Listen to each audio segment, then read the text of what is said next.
As you all know, I love 3D printers, and I've been showing you new kits since the beginning of this channel. And today we have yet another new 3D printer, and this time it's a little bit different. This is the Atomstack Cambrian Pro, and it's designed to work a lot better with flexible materials. And using their Atomstack RBU60, for example, of 2.85mm, we can get prints like these ones, but with the same speed as printing with PLA, for example. And that's because we have direct extruder and the bigger diameter filament. But don't worry, the machine comes with two extruders, which are very easy to swap. One is made for the 2.85mm filament for flexible, and the other one is a more common one, for 1.75 filaments, usually for PLA, ABS and so on. So let me show you what you receive with this kit, assemble it very fast and make some print tests, and give you all the specs about this new kit. So guys, let's get started.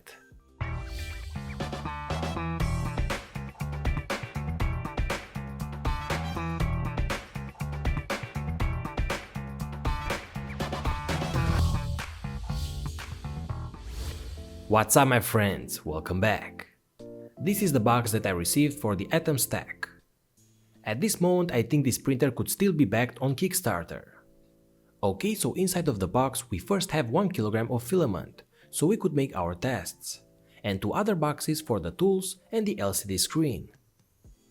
Then we have the printer, which is 90% assembled. First the top part of the printer with the extruder carriage and everything ready. And then we have the bottom part of the printer with the heated bed and the case of the electronics. And together with this we receive 2 extruder blocks, one for the RBU 2.85 filament and the other one for the 1.75 filament for PLA, ABS and so on. Of course we also received the spool holder, a metal handle and the power cable. Then we have a few plastic bags with screws, a spare cable, and inside of the box before we have the LCD screen, a spare stepper driver just in case, and the SD card. We have all the needed tools in the other cardboard box. So that's pretty much all that we get with this kit. In my case I received a spool of flexible filament, but you could select that when you order the printer. So to assemble this, the process is easy and fast. First we place the top part of the printer on top of the bottom part. And then we add just 4 screws on the bottom and the main frame is ready. The next step is to add the extruder, and that's very easy using just 3 screws. So select which extruder you want. I will start with the flexible filaments, so I will screw in place this one. Now it's time to add the connectors. For that we have some nice flat cables for everything, so the final look will be a lot cleaner. We add the spool holder on top of the printer with 2 screws. Then we add the handle, and just after that we can screw in place the LCD screen on the side. And the final step is to add the rest of the connectors. One for the LCD, one for the Z-axis step motor, and the big flat cable that joins the top part with the bottom part of the case. Add the power cable and let's start this printer for the first time. And also enjoy the pleasure of removing the plastic from the LCD. Okay, so in the menu we can go to position and hit leveling. So now we can go on each corner, and as always, using a piece of paper, we can adjust the height of the bed. Next we preheat the material and add the filament. Insert the filament into the extruder, and when we get to 210 degrees, select the amount to extrude and wait till you see some filament coming out from the nozzle. So now we are ready to print. On the SD card we have a few examples, but also the Ultimaker software, some printing profiles, some filament profiles, the manual and some G-code lines, so make sure you check those as well. So insert the SD card and we go to examples and select any example. I start with the XY calibration cube. And that's it, the printer starts heating up, and then the print will start. So while it is printing, let me tell you about the main specifications of this printer and then we can see the results. We start with the printing volume. The bed size is of 235 by 235 mm for the X and Y. And the printer has a printing height of 250 mm. And by the way, they also have the Cambrian Max model, which is a bit bigger, with 330 by 330 mm for the printing bed. This model could print with TPR, PLA, ABS, TPE, TPU, PA+, PETG and more. The printing bed is heated, and it has a glass on it that has a texture on one side and is smooth on the other side, so just flip it depending on which surface you want to print.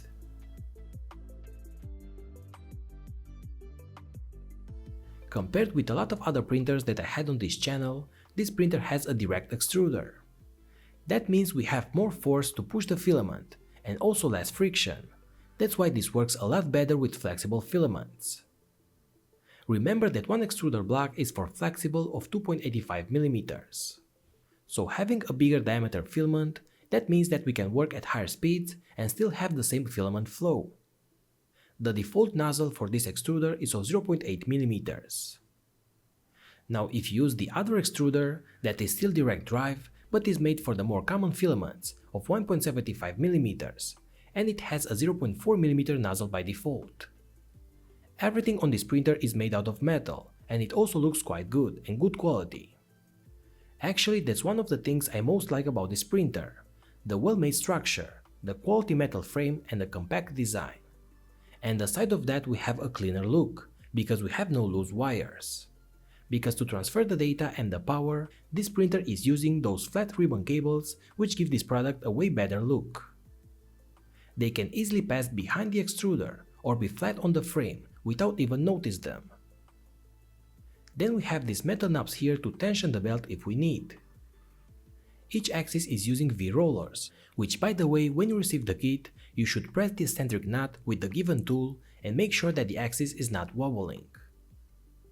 The Z-axis is using 2 lead screws on the back with dual motor, and the frame is not that big, so with 2 lead screws should work great and keep a good level.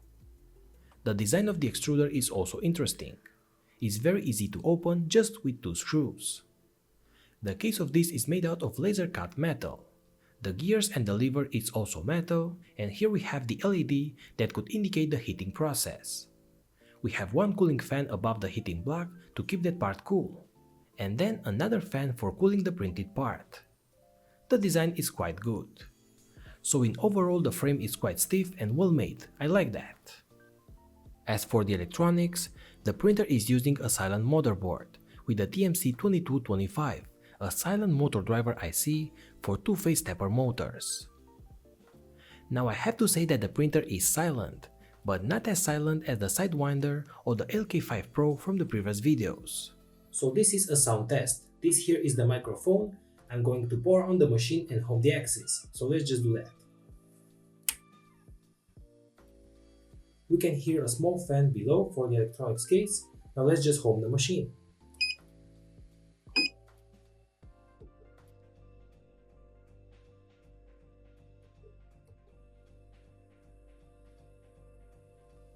But even so, using the TMC drivers, the noise is very low. And the rest is all nice wired inside of the electronic case and with good insulations for safety for all the wires. We have a fuse inside of the main switch as well. And since it's using those flat ribbon wires, everything is nice and well organized. The printing speed is pretty much the same as for the other printers on the market, but the flexible printing speed is way higher. Usually printing flexible is a bit slower, but with this extruder we can go with the same speed profile with no problems. The touchscreen is easy to use.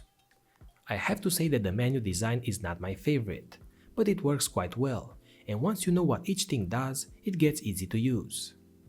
You can preheat from here, extrude, change settings, home and level the machine and so on. So insert the SD card and go to print and select any example. So now let's see some print results. The first prints were made with the RUB60 flexible filament from Atomstack. And the first object was the calibration cube. This was printed with no problems and quite fast. Now the quality is not the best, but this being printed in flexible and this fast, I think is good enough for me. Next I've printed something bigger, and this took me a few hours. I've printed this flexible wheel, and again not the best printing quality, and on the bottom layers we can see some plastic blobs. These files were already sliced on the SD card, so I can't really know the settings. but I think that tweaking the speed and the temperature this could improve. But now I have a working flexible wheel that I could use with my projects. Using a normal printer this would be hard to print, or maybe it would take days at very low speeds. On the SD card I also have this golf ball design, so I've printed this as well. I would like to have more types of flexible filaments, so I could make different tests, but for now I only have this one. Okay, so this print was printed with supports. I could remove that very easy. And now we have a bouncy golf ball. Pretty nice, right? Okay, so finally in flexible I've printed this mask. But for some reason, one side of the mask got cut from the bed. And this is not because of the printer, but the G-code was not well made for some reason. And again the quality is not the same as it would be with a PLA print, but again these are default settings, and I haven't tested any other values. I hope these results could improve a bit. And by the way, it's recommended that after each print in flexible to use this tool and push out all the material. Okay, so these were the flexible prints. And to see the difference, let's print some PLA as well. All I have to do is to change the extruder, and we do that with 3 screws in just 1 minute. The first print was this statue, and for some reason, at around 60% the nozzle got clogged. The filament might be a little bit dirty, but as you can see, for the part that was printed, the results were a lot better than using flexible. So next I've printed this dog with a pearl white PLA material. This time the results were very good. Nice layers, good infill, almost no loose filaments, good bed adherence and so on. Actually I'm quite satisfied with these results, and this was printed with 0.4mm nozzle, 0.2mm layer height, 2 perimeters and 20% infill, and this time the G-code was sliced by me in Ultimaker Cura. I have made another print with green PLA of this rocket here, and again good results. We have some good details and nice layers. And this time on the bottom part we have a bit of stringing, but not too much. Oh, and by the way, as you can see, when the part was finished it had the tip of the rocket, but I dropped the part on the ground because I was recording at the same time, and the tip got broken. But anyway, I think these are also good results. So guys, in overall, I like the printer design, the metallic case and the good quality parts, and also the ability to print flexible faster than other printers with a direct extruder and bigger diameter filament. But sincerely, the flexible quality is not great with the default settings, but I'm sure that it could improve by changing a little bit the G-code parameters. And on the other side, the PLA prints were quite good and also is very easy to change between the extruders. The printer is compact and very easy to carry around. It has a clean look with the flat ribbon cables, it has silent stepper drivers so it won't make too much noise, and easy to control from the touchscreen. And I have to say that nowadays, when a lot of printers look almost the same, this one has a more unique look, right? So I hope this video will give you a general idea about this product, in case that you want to buy one. And if you like my videos, please give me a like. Thanks again and see you later guys. Hey guys, thanks for staying with me till the end of this video. I hope that you like it, and the most important part for me, I hope that you learned something new. Also, I would really like to thank to all those who are supporting this channel on Patreon. That help is very important for me. And at the same time you have more links below if you want to check my Facebook page, my Instagram or my shop where you could buy my PCBs or maybe some t-shirts and more stuff. And with that also support my channel.